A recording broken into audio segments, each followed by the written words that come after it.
Okay, get ready to dive deep because this time we're tackling Francis Ford Coppola's Megalopolis. A film, by the way, that we're exploring with, well, quite the intriguing set of sources. We have a movie review from, wait for it, Roger Ebert's website. Oh, it gets better. We've also got our hands on actual production notes So what and is more, even a peek at the film script itself, you could say, if we wanted to. we're practically swimming in Coppola's brainwaves with this deep dive. That's one way to put it. Yeah. And our mission, should we choose to accept it, which, let's be real, we always do, is to figure out if Megalopolis is Coppola's masterpiece or, a beautiful, expensive disaster. I mean, we're talking 40 years in the making, self-funded to the tune of $120 million.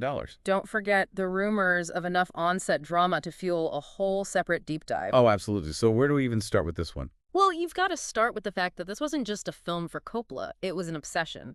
The guy started developing Megalopolis back in the early 80s. Really? Yeah, and the production notes actually mention this fascination he had with ancient Rome. Wait, hold on. You're saying the guy who made The Godfather was equally inspired by gladiators and, what was it, And H.G. Wells' Things to Come. futuristic utopias. Yeah. Now, that's a mashup I wouldn't have pictured. See, that's precisely what makes this whole thing so fascinating, because Coppola, he envisioned this epic clash of empires, but set against, get this, modern-day New York City. So, gladiators in Times Square, togas on the subway.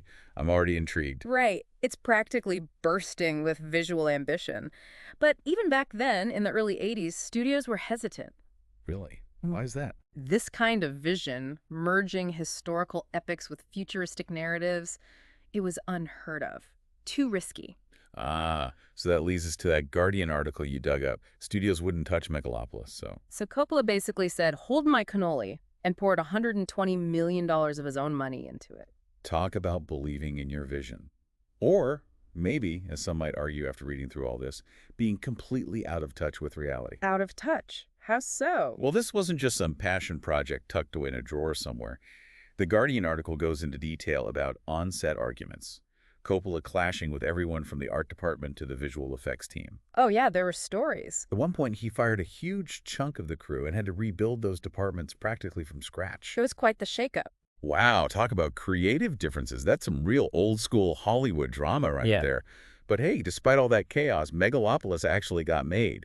So what's the story about? Well, remember we talked about Coppola's fascination with ancient Rome? Yeah, the gladiators, the togas, the whole bit. Right. Well, he weaves that directly into Megalopolis. He draws this, well, audacious parallel between the Roman Republic and, get this, modern-day America. Okay, now that's an interesting comparison.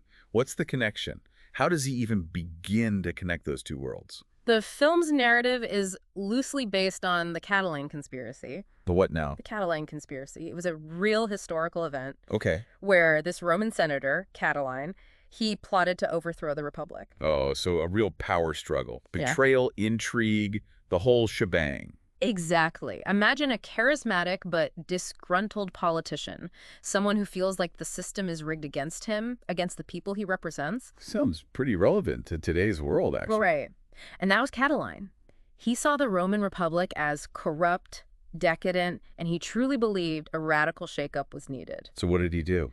He rallied those who felt marginalized by the system, promised them a new order, a fresh start. Of course, history remembers him as a traitor, but What? Coppola seems to be questioning that label in Megalopolis. So it's more nuanced than just good guy, bad guy. Way more nuanced. And here's where it gets really interesting. In the film, Coppola reimagines Catalan's character as Caesar. Wait, Caesar? Like Julius Caesar. Well, not exactly, but he takes that name, that historical weight, and reimagines him as this visionary architect who wants to build, you guessed it, a utopian city amidst the chaos of modern New York. Let me guess, that city is Megalopolis. Bingo. So the villain of history is now the hero. It's quite a twist. And it really makes you think, right, what if we've got it all wrong? What if the so-called villains of history were actually driven by noble intentions, you know? Just went about it the wrong way. It definitely makes things more complicated than a simple good versus evil story. Exactly. And that's classic Coppola, isn't it? Taking these grand historical events and holding them up to a mirror, making us question everything we thought we knew. Isn't it funny how he mentioned in an interview that he didn't want to make another Marvel movie, all CGI and spectacle. Right, and yet And yet the production notes talk about how much of the film relied on special effects, green screens, the works. Almost like he's acknowledging this paradox of modern filmmaking. Yeah. That even the most ambitious, auteur-driven projects can't escape the influence of those big-budget blockbusters. Fascinating. So we've got this clash of old and new, history and utopia, all wrapped up in a package that's both familiar and unexpected. But how did audiences react to all of this? Was it a triumphant return for Coppola, or did it fall flat?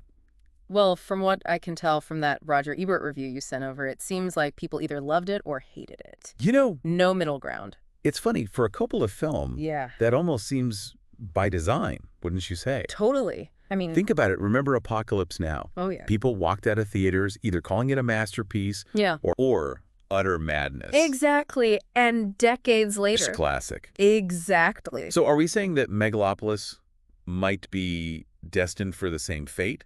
Like a slow burn to critical acclaim? It's definitely possible. I Yeah, mean, yeah. even the positive reviews, they all seem to agree on one thing. What's that? This film, well, A lot, it's a lot to unpack. I bet.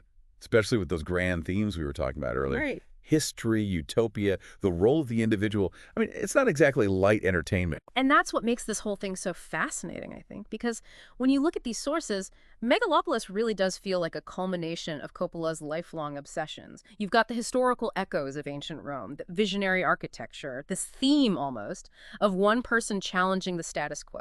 It's like he poured every grand idea he's ever had into one massive, visually ambitious epic. And the $120 million question is, did it work? Well, I think that's for each viewer to decide, isn't it? Screw. That's the beauty of a film like Megalopolis. It's not just entertainment, it's a challenge. It's like a provocation.